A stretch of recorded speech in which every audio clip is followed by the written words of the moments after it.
بسم اللہ الرحمن الرحیم لن تنالوا البر حتى تنفقوا مما تحبون، ہرگز نہ پاؤ گے تم بلائی، برا مانا بلائی، حتیٰ تنفقوا مما تحبون، یہاں تک کہ تم خرچ کرو جو تم پسند کرتے ہو، یعنی جو پیاری چیز ہے اس کو تم اللہ کی راہ میں خرچ کرو۔ وما تنفقوا من شیء، اور جو بھی خرچ کرو گے تم، یعنی کوئی بھی چیز تم جو بھی خرچ کرو گے، فإن اللہ بہ علیم، بس بے شک اللہ اس کو جانتا ہے۔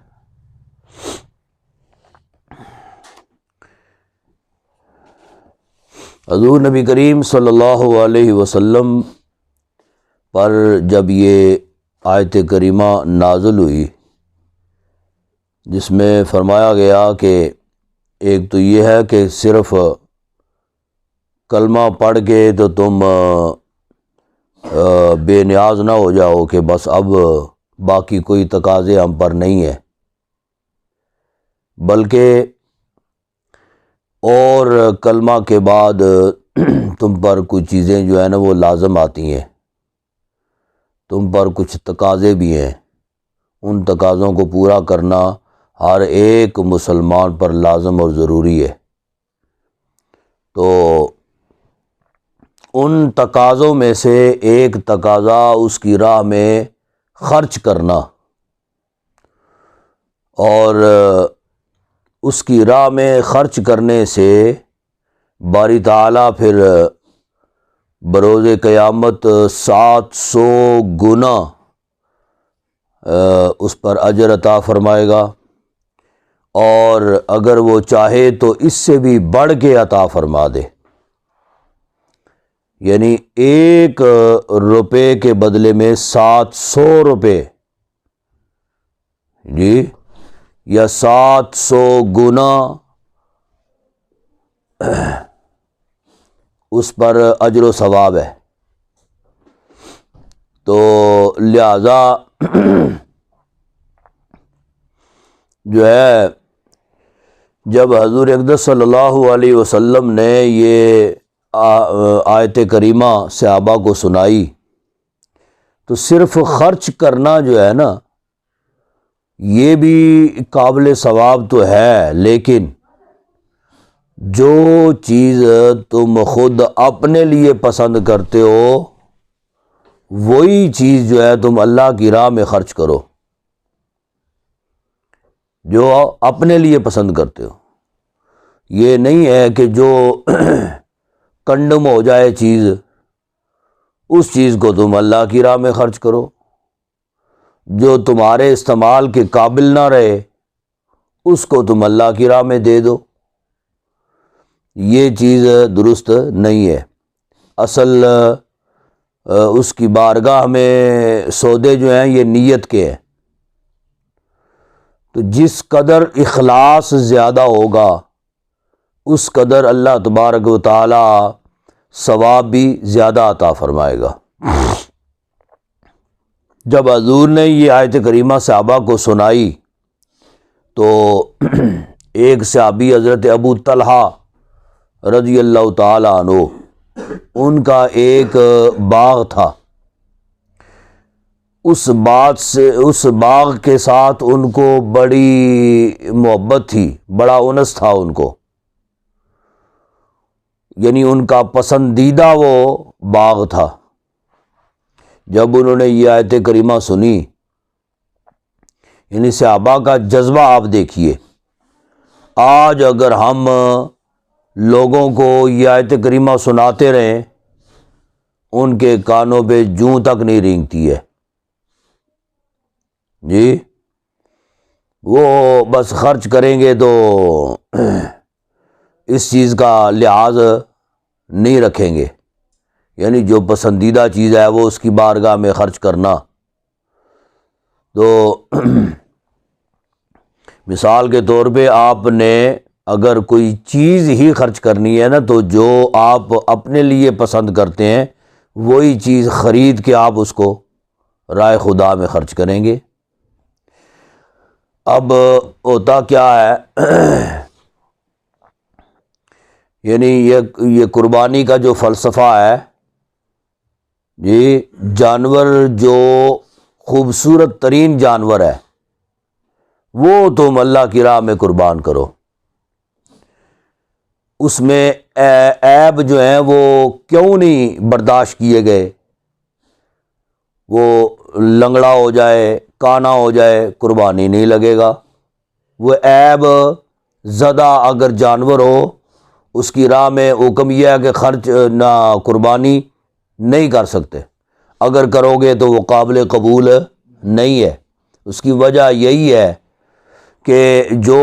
پسندیدہ چیز ہے وہ اس کی راہ میں تم خرچ کرو۔ لہذا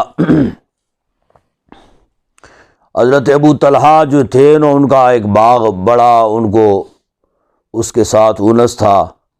ان کا پسندیدہ فیورٹ ان کا باغ تھا،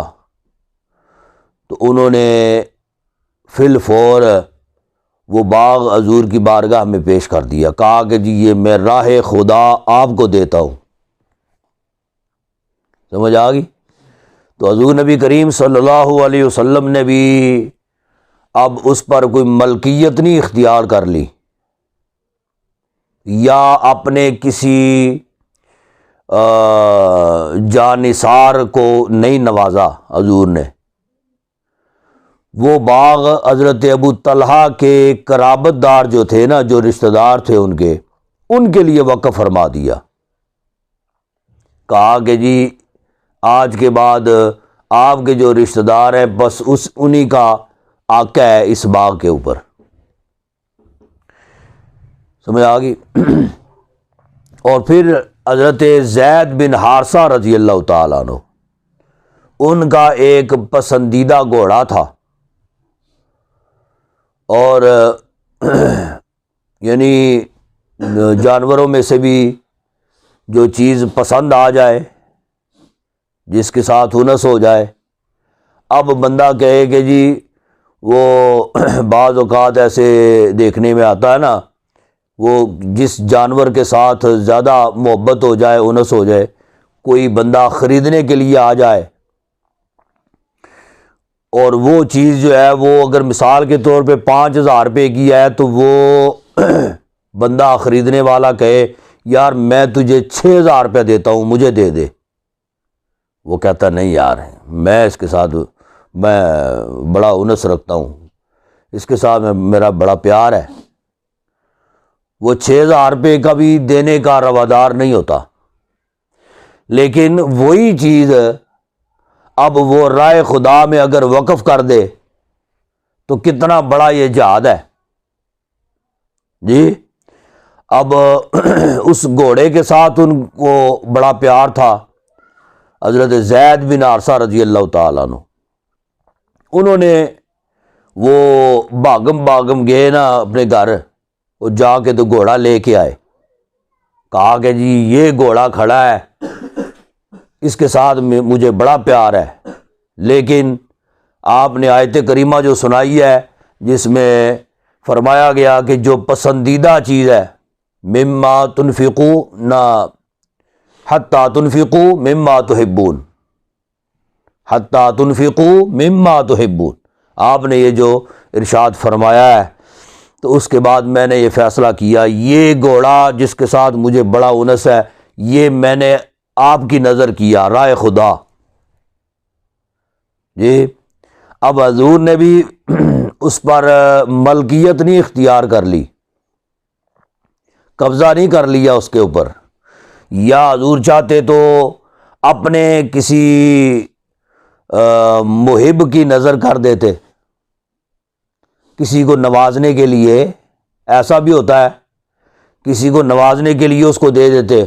کہ حضور تو اب حضور کی تو بارگاہ میں دے دیا نا، اب حضور اب وہ صاحب اختیار ہے، چاہے تو کسی کو بھی دے دیں، عنایت کر دیں۔ لیکن حضور نبی کریم صلی اللہ علیہ وسلم نے انہی کے بیٹے کو بلایا، جی انہی کے بیٹے کو بلایا اسامہ بن زید، اور بلا کے نا تو وہ گھوڑا زید بن حارثہ کے بیٹے اسامہ بن زید کو دے دیا۔ انہوں نے کہا یا رسول اللہ یہ میں نے آپ کی بارگاہ میں دیا ہے،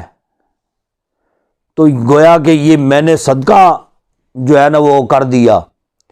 اللہ کی راہ میں دے دیا، آپ نے دوبارہ میرے ہی بیٹے کو دے دیا ہے۔ حضور نے فرمایا کہ تمہاری طرف سے قبول ہو گیا، تم نے جو دیا تمہاری طرف سے قبول ہے، اب میرے اختیار میں ہے، میں چاہے تمہارے بیٹے کو دوں چاہے کسی اور کو نوازوں، وہ میرے اختیار میں ہے۔ لہذا حضور نے انہی کے بیٹے کو وہ گھوڑا جو ہے نا وہ دے دیا۔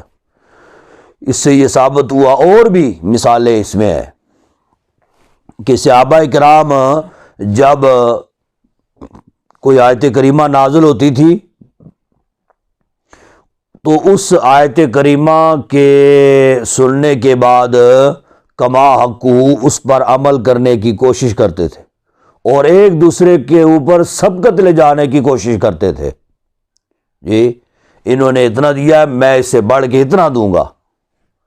انہوں نے یہ چیز دیا ہے میں فلاں چیز جو مجھے زیادہ پسند ہے میں وہ دوں گا، ایک دوسرے کے اوپر سبقت لے جانے کی کوشش کرتے۔ کل طعام کان حلا لبنی اسرائیل الا ما حرم اسرائیل علی نفسہ من قبل ان تنزل التوراۃ، ہر کھانے تھے حلال واسطے بنی اسرائیل کے، ٹھیک ہے، یعنی ہر کھانے بنی اسرائیل کے اوپر حلال تھے، الا ما حرم مگر جو حرام کر لیا اسرائیل یعقوب نے علی نفسہ اپنی جان کے اوپر، من قبل ان تنزل التوراۃ یعنی تورات کے نازل ہونے سے پہلے، تورات کے نازل ہونے سے پہلے۔ قل فاتوا بالتوراۃ تم فرماؤ تو لے آؤ تورات کو، فتلوہا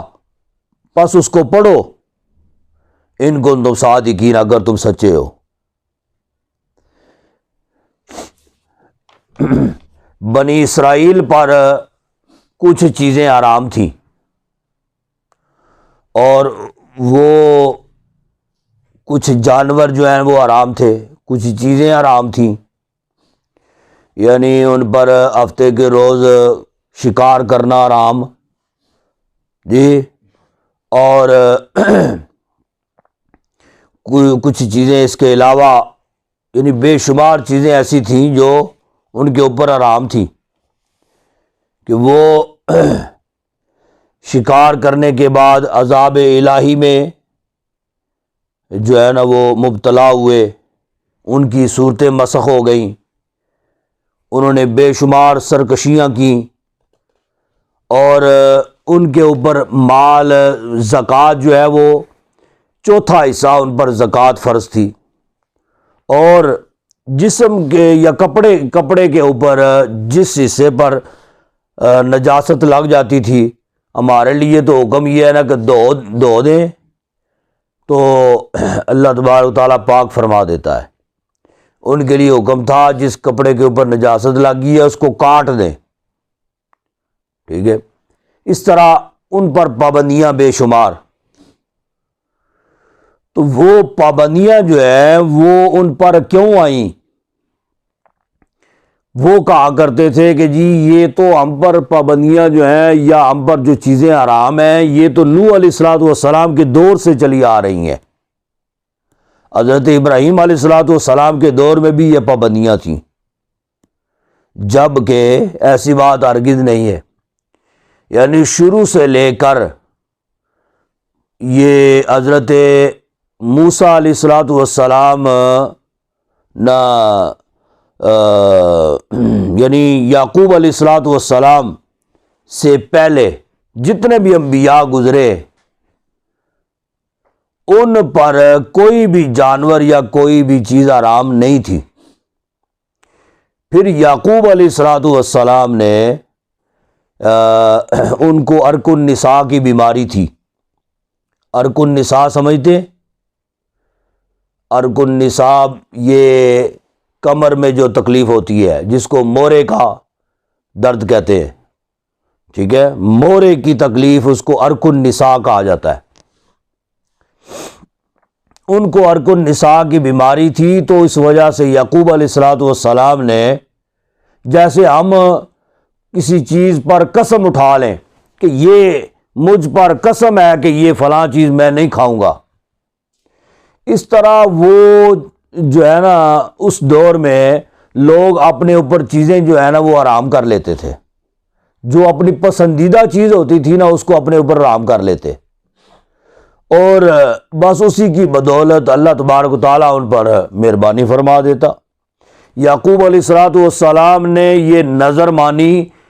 ان کا اونٹ کا گوشت اور دودھ جو ہے نا وہ ان کا بڑا پسندیدہ تھا.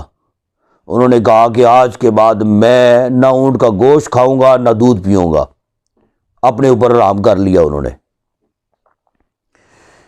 اب ان کی وجہ سے ان کی اولاد پر بھی یہ چیزیں جو ہے نا یہ دونوں چیزیں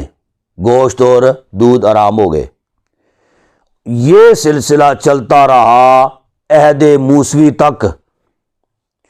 موسیٰ علیہ السلام کے دور میں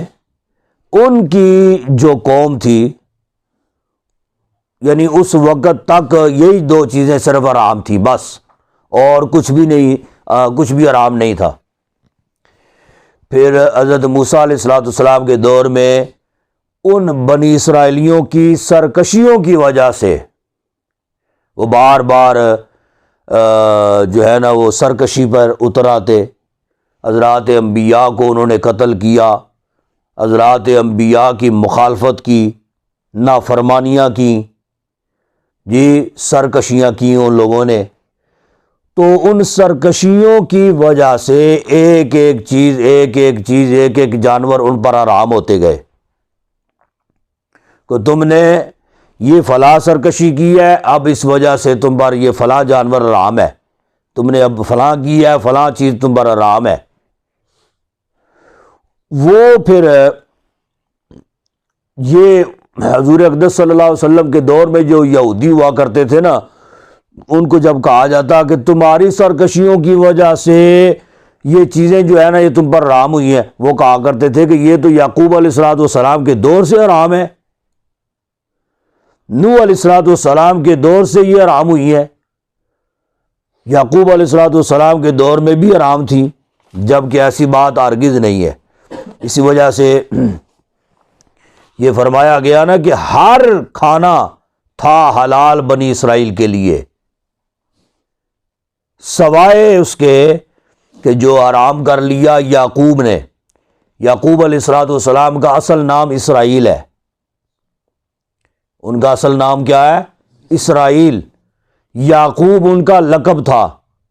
تو لقب کے نام سے ہی وہ مشہور ہو گئے یعقوب علیہ السلام. لیکن ان کے اصل نام سے ان کی جو اولاد آگے چلی ہے، یہ پہلے بھی آپ کو بتایا گیا ہے، ان کی اولاد جو آگے چلی ہے وہ ان کے اصل نام سے بنی اسرائیل آگے اولاد چلی ہے. کہا کہ جی جو کھانے اسرائیل نے یعنی یعقوب علیہ السلام نے اپنے اوپر حرام کر لیے تھے، بس وہی حرام تھے، اور اس کے علاوہ ہر چیز ان کے لیے حلال تھی. اور وہ یہ تورات کے نزول سے پہلے وہ یہ دو چیزیں ان پر حرام تھیں. ٹھیک ہے نا؟ تورات کے نزول کے بعد پھر یہ باقی چیزیں حرام ہوئی ہیں، یعنی موسیٰ علیہ السلام کے دور سے لے کر باقی چیزیں حرام ہوئی ہیں. تو اس لیے فرمایا نا قل فاتوا بالتوراۃ، اگر تم سچے ہو نا تو بس لے آؤ تورات کو، پڑھو اس کو، اس پہ کیا لکھا ہے تمہیں پتہ چل جائے، ان کنتم صادقین، اگر تم سچے ہو. فمن افترى علی اللہ الکذب من بعد ذلک فاولئک هم الظالمون، پس جو جھوٹ باندھے اللہ پر، افطرا کا معنی بھی جھوٹ ہوتا ہے، کاذبہ کا معنی بھی جھوٹ ہوتا ہے. اب دو لفظ ایک ہی جملے میں آ گئے، جھوٹ جھوٹ، لیکن اس پہ یہاں پہ یہ معنی کرنا ہے، افطرا کا معنی جو گڑے یا باندھے، ٹھیک ہے؟ پس جو گڑے اللہ پر جھوٹ، من بعد ذالک فاولئک هم الظالمون، بعد اس کے، پس وہی لوگ ظالم ہیں۔ یعنی کہ وہ لوگ جو ہے، جو چیزیں جو ہے نا وہ ان کی بد عہدیوں کی وجہ سے، نافرمانیوں کی وجہ سے ان پر حرام ہوئی ہیں، تو وہ کہا کرتے تھے کہ نہیں جی یہ تو پہلے سے حرام ہے، گویا کہ اللہ تبارک و تعالیٰ پر انہوں نے افطرا باندھا، جھوٹ باندھا انہوں نے، ٹھیک ہے نا؟ تو فرمایا کہ جو اللہ پر جھوٹ باندھے اس کے بعد، پس وہ کیا ہے؟ ظالم ہے۔ قل صدق اللہ، تم فرماؤ سچا ہے اللہ، اللہ سچا ہے۔ قل صدق اللہ فاتبعوا ملت ابراہیم حنیفا، پس پیروی کرو ملت ابراہیم کی جو ہر باطل سے جدا تھے، وما کان من المشرکین، اور نہیں تھے وہ مشرکوں میں سے۔ تمہارے کام جو ہیں یہ مشرکوں والے ہیں، یہ بنی اسرائیل کے جی، تو جو ہیں یعنی ابراہیم علیہ الصلوۃ والسلام مشرکین میں سے نہ تھے، لہذا اللہ تبارک و تعالی پر جھوٹ نہ باندھو، اللہ رب العزت سچی ذات ہے۔ ان اول بیت وضع للناس للذی ببکۃ مبارک وہدی للعالمین، ان اول، بے شک پہلا، بیت گھر، وضع للناس جو وضع کیا گیا ہے یا جو بنایا گیا ہے، للناس لوگوں کے لیے، للذی ببکۃ، البتہ وہ مکہ میں ہے، کہاں ہے؟ مکہ میں ہے، مبارکہ، برکت والا، وہدی للعالمین، اور ہدایت ہے جہاں والوں کے لیے۔ یا ہدایت ہے، یا اس کا معنی کرنا ہے کہ وہ رہنما ہے جہاں والوں کے لیے۔ اب یہود و نصارہ کہا کرتے تھے کہ سب سے پہلا گھر یہ بیت المقدس ہے، یہ جس پر یہ آیت کریمہ نازل ہوئی،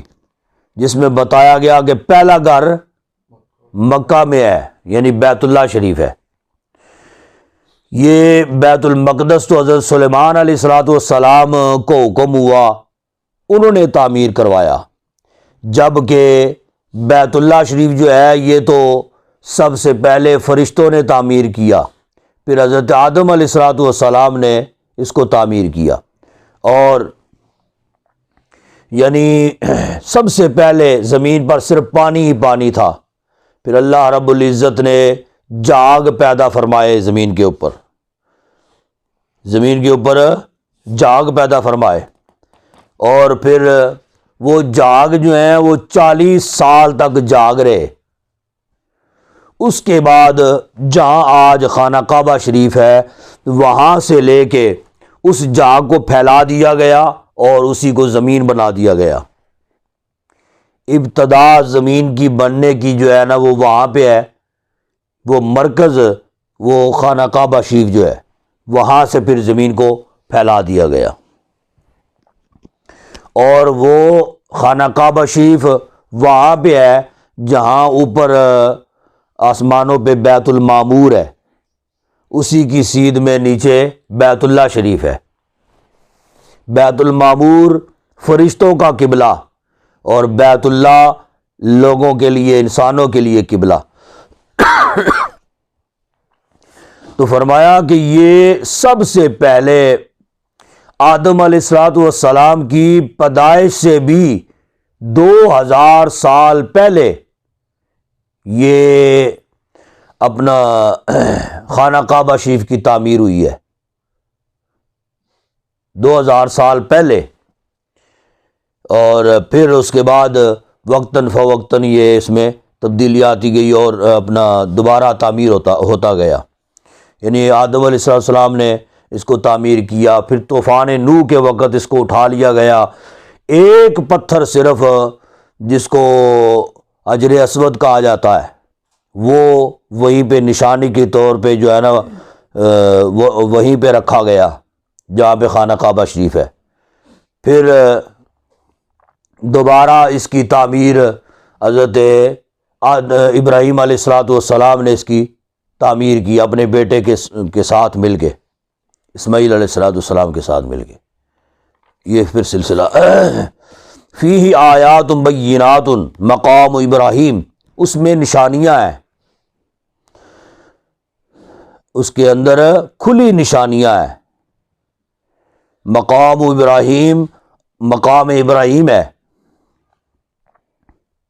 ابراہیم کے کھڑے ہونے کی جگہ، ٹھیک ہے، جس کو مقام ابراہیم کہا جاتا ہے. ومن دخلہ کان آمنا، اور جو داخل ہو اس کی طرف یا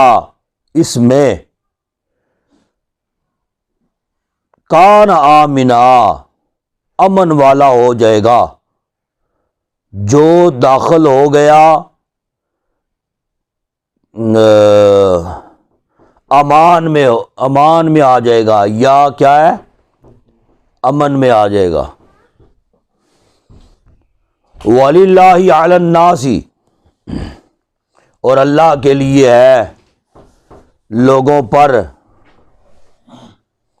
اللہ کے لیے ہے لوگوں پر حج البیتی،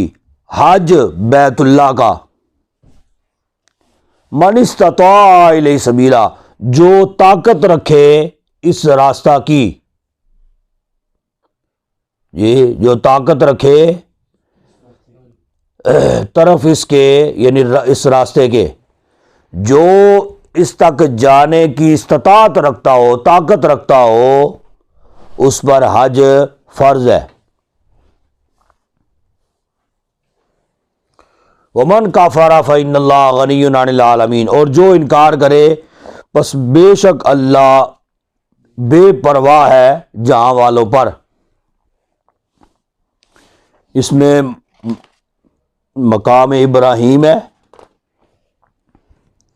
اس میں نشانیاں ہیں. نشانیوں سے مراد یعنی اس میں حجر اسود ہے، اس میں آب زمزم ہے، صفا و مروہ جن کو نشانیاں کہا گیا ہے وہ ہیں اس میں جی، اور بھی اس میں بے شمار اس میں نشانیاں ہیں، اور مقام ابراہیم بھی ہے. اور فرمایا کہ جو اس میں آ جائے گا وہ امن پا جائے گا. اب یہ بات اس حکومتوں کو جو ہے نا یہ بات سمجھ میں نہیں آتی. قرآن پاک میں صراحتاً یہ جو فرما دیا گیا جو اس میں آ جائے گا امن پا جائے گا، جی وہ امان میں آ جائے گا. لیکن یہ کہتے ہیں کہ جی کرونا ہو گیا ہے لہذا اس میں کوئی بھی نہ آئے، جب اللہ فرما رہا ہے کہ وہ آنے والا امن پا جائے گا. اگر کرونا ہو بھی تو وہ تندرست و توانا ہو جائے گا جی، لیکن وہ کہتے ہیں کہ جی نہ آئے. انہوں نے روک دیا. اب 2 سال ہو گئے ہیں کہ آج بھی موقوف ہوا ہے جی، لوگ عمرہ پر بھی نہیں جا رہے اسی وجہ سے. اب اللہ مہربانی فرمائے. قل یا اہل الکتاب لما تکفرون بآیات اللہ، تم فرماؤ اے کتابیو کیوں انکار کرتے ہو اللہ کی آیتوں کا. واللہ شہید علی ما تعملون، اور اللہ گواہ ہے جو تم کرتے ہو. اللہ تبارک و تعالیٰ تمہارے کاموں کا گواہ ہے، یعنی اللہ کے سامنے ہے تمہارے کام. لہذا رب العزت نے جو فرما دیا وہ اٹل ہے، اس میں رد و بدل یا ہیر پھیر تو ہو ہی نہیں سکتا نا۔ لہذا اللہ تبارک و تعالیٰ کی آیتوں کا انکار ہے کہ جب حکم خداوندی سے پھیر کر اپنے تم آرڈر جاری کرو، یعنی رب العزت نے جو فرما دیا اب بندہ کہے کہ جی وہ تو چلیں ٹھیک ہے قرآن پاک میں آ گیا ہے نا، لیکن نہیں، اب مسئلہ یہ ہے کہ یہ ہونا چاہیے، وہ غلط بات ہے۔ جب اللہ نے فرما دیا کہ وہ مکہ میں آنے والا امن پا جائے گا اور جو ہے ہمارا ایمان ہے، جو بندہ وہاں پہ چلا جاتا ہے، یہ آب زمزم ایک ایسا اللہ تبارک و تعالیٰ نے مشروب عطا کیا ہے کہ جو جتنی مرضی بیماریوں کا جو ہے نا وہ یعنی مبتلا ہو بیماریوں کا، تو وہ وہاں پہ جائے، آب زمزم پیے، اور جتنا پی سکتا ہے اتنا پیے، پیٹ بھر کر پیے، رب العزت بیماریوں سے نجات عطا فرمائے گا۔ کئی ایسے لوگ کہ حج پہ گئے ہیں یا عمرے پہ گئے ہیں، جانے سے پہلے بیمار تھے، چل نہیں سکتے تھے، کئی ایسی مثالیں موجود ہیں۔ وہاں پہ گئے، اللہ تبارک و تعالیٰ نے ان پر کرم کیا، یعنی جو اللہ کے گھر میں جا کے دعا کرے باری تعالیٰ ضرور قبول فرماتا ہے۔ اور یہ بھی ثابت ہے کہ جو پہلی نظر خانہ کعبہ شریف کے اوپر ڈالے اور اس کو دیکھتے ہوئے جو دعا کرے گا اللہ تبارک و تعالیٰ قبول فرمائے گا۔ تو جو بندہ بیمار بھی ہو تو وہ اگر پہلی نظر پڑنے پر یہ دعا کر دے کہ باری تعالیٰ مجھے شفا عطا فرما، تو اللہ تبارک و تعالیٰ اس کو شفا کیوں نہ عطا فرمائے جی۔ تو لہذا جو باری تعالیٰ نے فرما دیا وہ اٹل ہے۔ قل یا اہل الکتاب لما تصدون عن سبیل اللہ، تم فرماؤ اے کتابیو کیوں روکتے ہو اللہ کے عن سبیل اللہ، اللہ کے راستے سے، من آمن تبغونہا عوجا، جو ایمان لائے اسے ٹیڑھا کرنا چاہتے ہو، یعنی تبغونا کا معنی ویسے تو تلاش ہے نا، تو اس کا معنی ایک چاہنا بھی ہوتا ہے، چاہنا،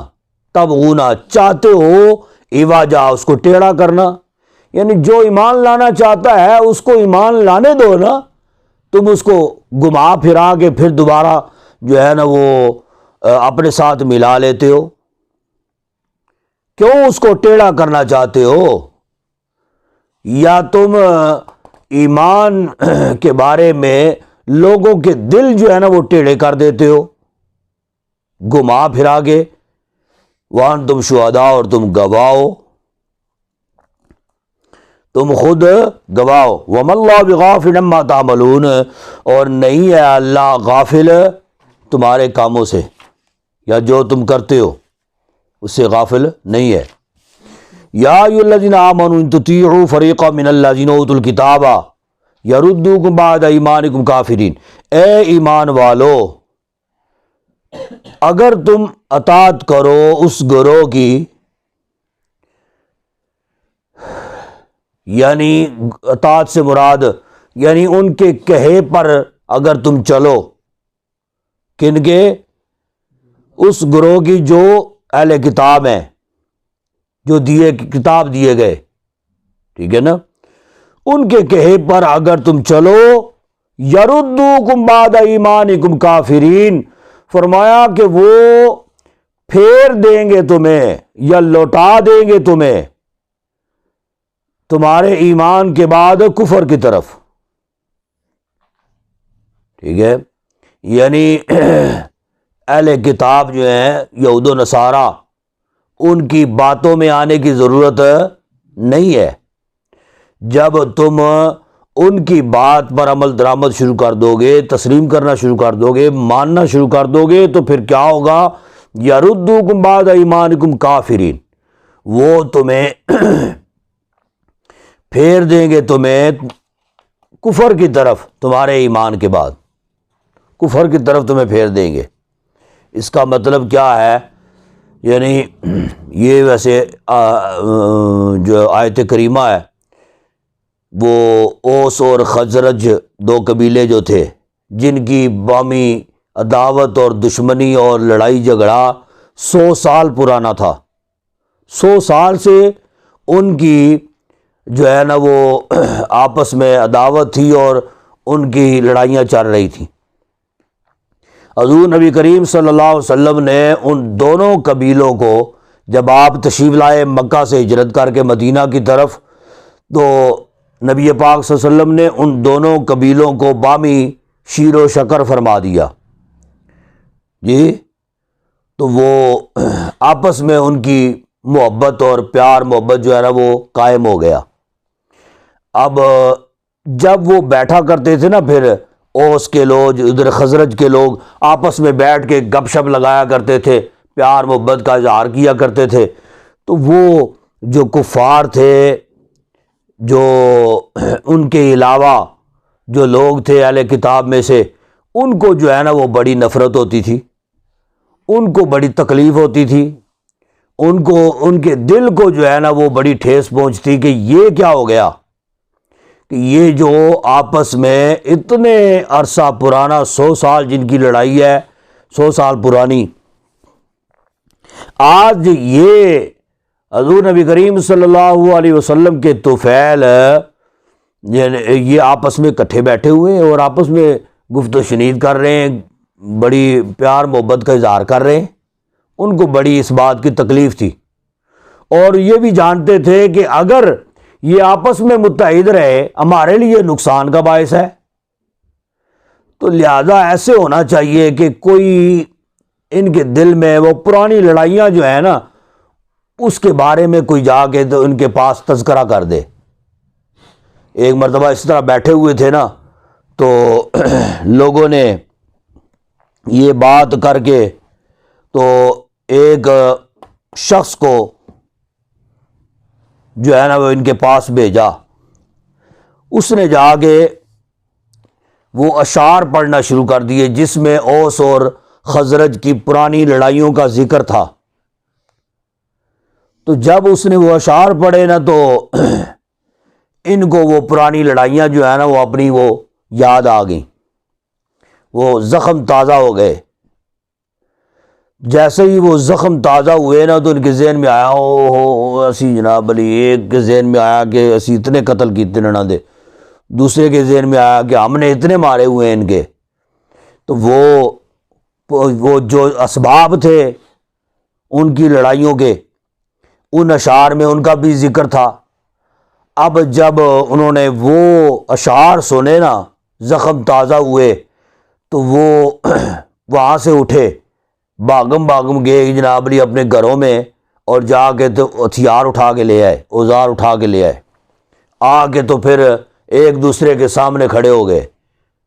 دوبارہ قریب تھا کہ ان کی دوبارہ سے جنگ شروع ہو جاتی، جنگ سے مراد قتل و غارت شروع ہو جاتی ان کی۔ کسی نے حضور نبی کریم صلی اللہ علیہ وسلم کو جا کے بتا دیا کہ یا رسول اللہ، آپ کے طفیل جن پر کرم ہوا اور بامی وہ آپس میں شیر و شکر ہو گئے اوس اور خزرج، تو کسی نے ان کے پاس جا کے اشعار پڑھے اور وہ دوبارہ اپنے اپنے ہتھیار اٹھا کے تو جناب علی آمنے سامنے کھڑے ہو گئے۔ تو نبی پاک صلی اللہ علیہ وسلم تشریف لے گئے۔ جب وہاں پہ گئے تو حضور نے فرمایا کہ میرے ہوتے ہوئے تم لوگ یہ کچھ کرو گے؟ تو پھر حضور نبی کریم صلی اللہ علیہ وسلم کے یہ اس فرمان کی وجہ سے وہ لوگ پیچھے ہٹ گئے۔ جب پیچھے ہٹے تو حضور نبی کریم صلی اللہ علیہ وسلم نے ان کو دوبارہ تلقینیں فرمائیں، جس کی وجہ سے وہ باہمی شیر و شکر دوبارہ سے ہو گئے۔ تو اس آیت کریمہ میں اس کا ذکر ہے، یعنی اگر کفار وہ تو چاہتے ہی نہیں ہے کہ مسلمان آپس میں اتحاد اور اتفاق سے رہے، وہ تو نہیں چاہتے۔ ہمارے درمیان بھی یہ جو پھڈے ڈالے ہوئے ہیں مسلمانوں کے درمیان، جو یہ کارستانیاں انہی کی ہیں نا جی. تو وہ جو ہے یہ کفار، فرمایا کہ یہ تو چاہتے ہی نہیں ہے کہ تم ایمان پر کاربند رہو، یہ چاہتے ہیں کہ تم کفر اختیار کر لو، لہٰذا ان کی باتوں میں آنے کی ضرورت نہیں ہے. وَكَيْفَ تَكْفُرُونَ وَأَنْتُمْ تُتْلَىٰ عَلَيْكُمْ آيَاتُ اللَّهِ وَفِيكُمْ رَسُولُهُ،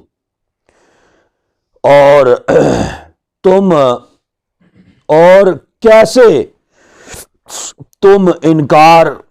کرو گے یا کفر کرو گے، وَأَنْتُمْ تُتْلَىٰ عَلَيْكُمْ آيَاتُ اللَّهِ، حالانکہ تم تلاوت کرتے ہو یا تلاوت کی جاتی ہے تم پر، علیکم تم پر تلاوت کی جاتی ہیں یا پڑھی جاتی ہیں تم پر، آیات اللہ اللہ کی آیتیں، وفیکم رسول، اور تم میں رسول تشریف فرما ہے،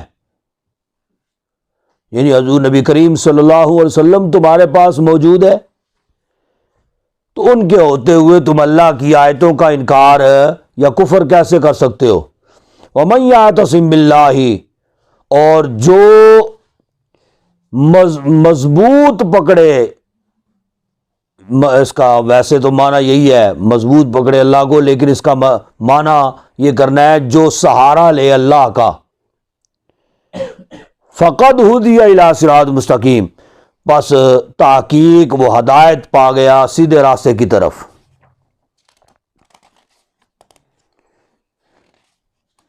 ٹھیک ہے. اچھا، یا ایھا الذین آمنوا اتقوا اللہ حق تقاتہ ولا تموتن الا وانتم مسلمون، اے ایمان والو ڈرو اللہ سے، حق تقاتہ، کتنا ڈرے؟ فرمایا کہ جتنا حق ہے اس سے ڈرنے کا. حق یہی ہے کہ ہمیشہ اللہ سے ڈرا جائے، اللہ کا خوف دل میں بسایا جائے. فرمایا کہ حق تقاتی، جتنا اللہ سے ڈرنے کا حق ہے، ولا تموتن الا وانتم مسلمون، اور نہ تم مرنا مگر مسلمان ہو کر. یہ وہی اوس اور خزرج، انہی کے بارے میں یہ آیت کریمہ نازل ہوئی ہے، جس میں اوس اور خزرج اب یہ بیٹھے ہوئے تھے، کچھ لوگ اوس کے کچھ خزرج کے، اور آپس میں تذکرہ کرنے لگے. اوس نے کہا کہ ہمارا قبیلہ تم سے افضل ہے، بہتر ہے. وہ کیوں؟ ہمارے قبیلے کے اندر فلاں صحابی ہے، فلاں صحابی ہے، فلاں صحابی ہے. یعنی صحابہ کے انہوں نے نام لیے. حضرت حنظلہ جو کہ غسیل الملائکہ تھے، جن کو فرشتوں نے غسل دیا، وہ اوس قبیلہ سے جو ہے نا وہ تعلق رکھتے تھے. اور حضرت خزیمہ بن ثابت، جن کی گواہی 2 کے برابر اللہ تبارک یہ حضور اقدس صلی اللہ علیہ وسلم نے مقرر فرمائی. یعنی ویسے حکم یہ ہے کہ جو ہے 2 اشخاص گواہی دیں، لیکن حضرت جو تھے نا خزیمہ بن ثابت، حضور نے فرمایا کہ یہ اکیلا بھی اگر گواہی دے گا تو قبول ہے، اس کی گواہی 2 کے برابر ہے. اور فرمایا کہ اس کے علاوہ اور بے شمار جو ہے نا یہ صحابہ جو ہے نا یہ اوس قبیلہ سے تعلق رکھنے والے. ایک عاصم بن ثابت، یہ وہ صحابی ہیں کہ جن کی لاش کو یہ شہد کی مکھیوں نے گھیرا ڈالا ہوا تھا. ٹھیک ہے، اور شہد کی مکھیوں نے ان کی لاش کی جو ہے نا وہ حفاظت کی ہے.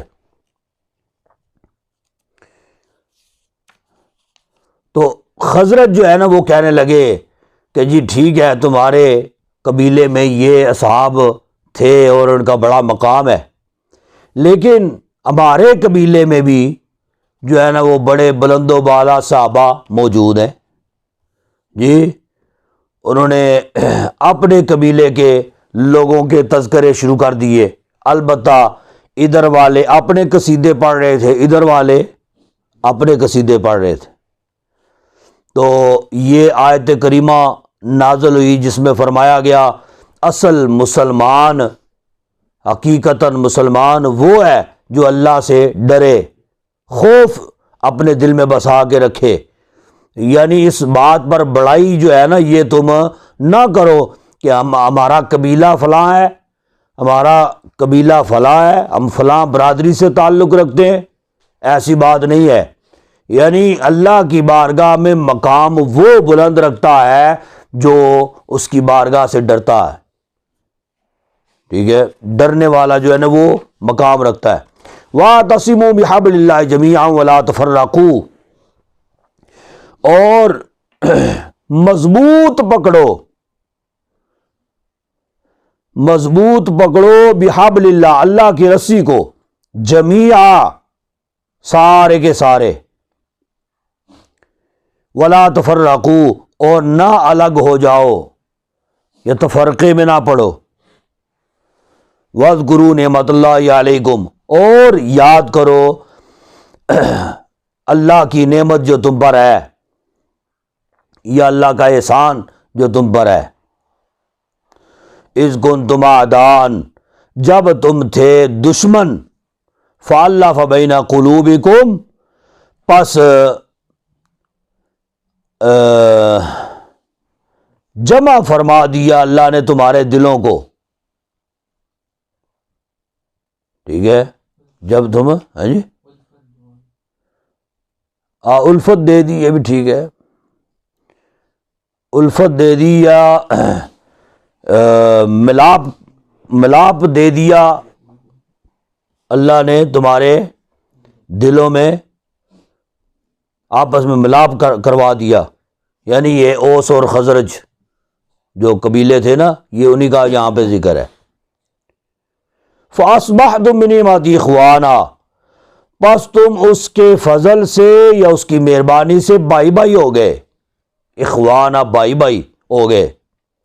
وَكُنْتُمْ عَلَى شَفَا حُفْرَةٍ، اور تھے تم عَلَى شَفَا حُفْرَةٍ مِّنَ النَّارِ، یعنی آگ کے گڑھے کے کنارے پر، عَلَى شَفَا کنارے پر تھے، حُفْرَةٍ مِّنَ النَّارِ آگ کے گڑھے کے کنارے پر تھے، یعنی تم گر رہے تھے اس گڑھے کے اندر جو آگ کا گڑھا ہے، تو حضور نبی کریم صلی اللہ علیہ وسلم نے تمہیں بچا لیا۔ فَأَنْقَذَكُم مِّنْهَا، پس اس نے تمہیں اس سے بچا لیا۔ كَذَلِكَ يُبَيِّنُ اللَّهُ لَكُمْ آيَاتِهِ لَعَلَّكُمْ تَهْتَدُونَ، ایسے ہی بیان کرتا ہے اللہ واسطے تمہارے اپنی نشانیاں تاکہ تم ہدایت پا جاؤ۔ یعنی اس آیت سے بھی اوس اور خزرج قبیلوں کا ذکر ہے، جس میں وہ بتایا گیا سارا، آپ نے یہ یعنی صراحتاً اس کا ترجمہ ہے، یعنی تم آپس میں دشمن تھے، ایک دوسرے کی جان کے جو ہے نا وہ تم درپے تھے، بس اس نے تمہارے دلوں کو آپس میں جوڑ دیا، ملا دیا، اور تم آپس میں بائی بائی ہو گئے، اور پھر تم گر رہے تھے آگ کے گڑھے میں، بس اس نے تمہیں بچا لیا اس سے۔ لہذا اللہ کی تو یہ تفرقو سے مراد اوس اور خزرج کی دشمنیاں جو ہیں، ہمارے لیے بھی اس میں حکم ہے آپس میں تفرقے میں نہ پڑو، لیکن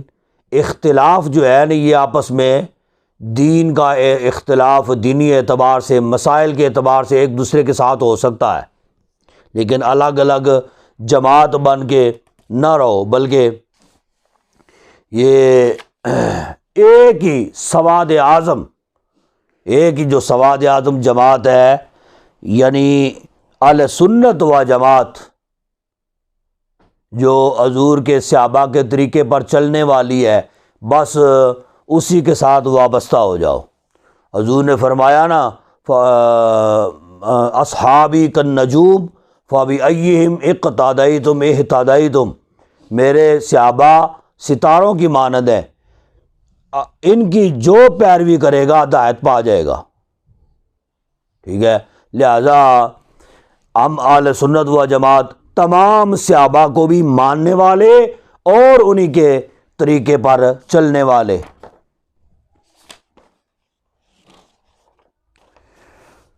وَلْتَكُن مِّنكُمْ أُمَّةٌ يَدْعُونَ إِلَى الْخَيْرِ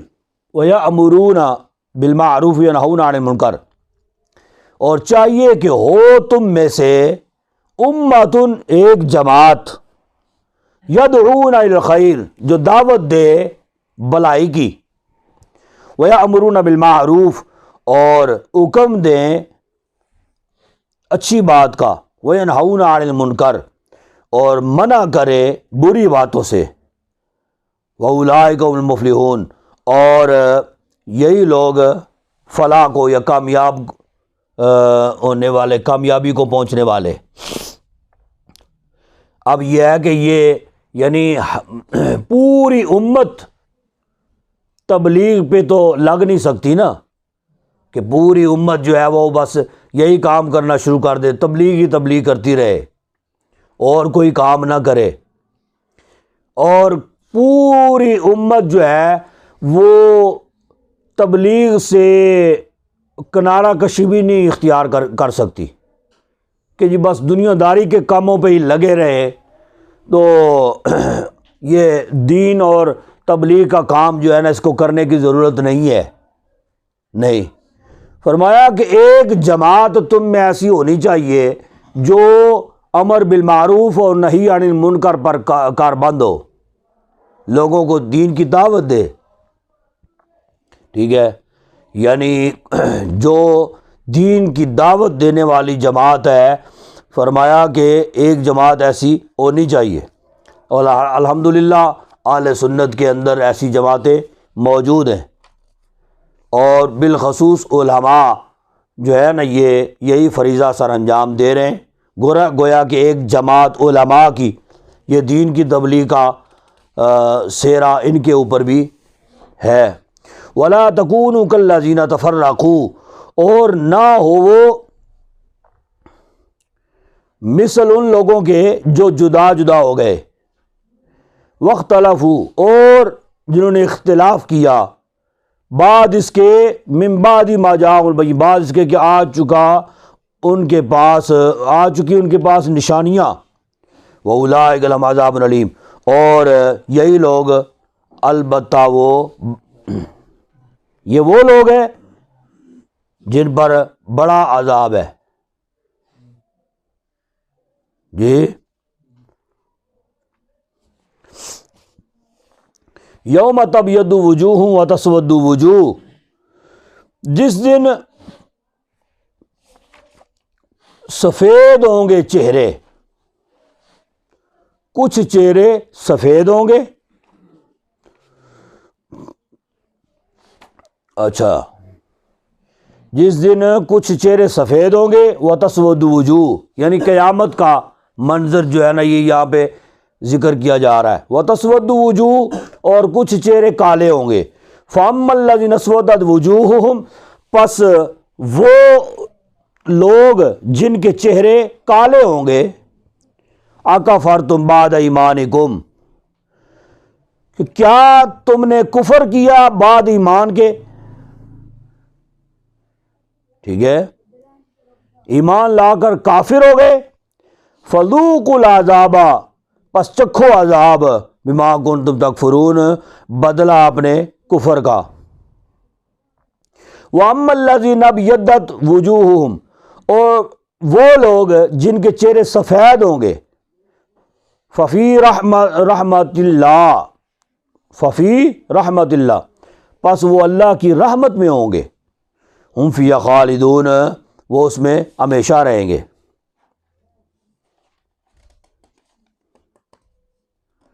یعنی اس میں یہ فرمایا گیا، یہ پیچھے جو آیت کریمہ جو گزری ہے نا، آپس میں جھگڑے بازی یہ وہ،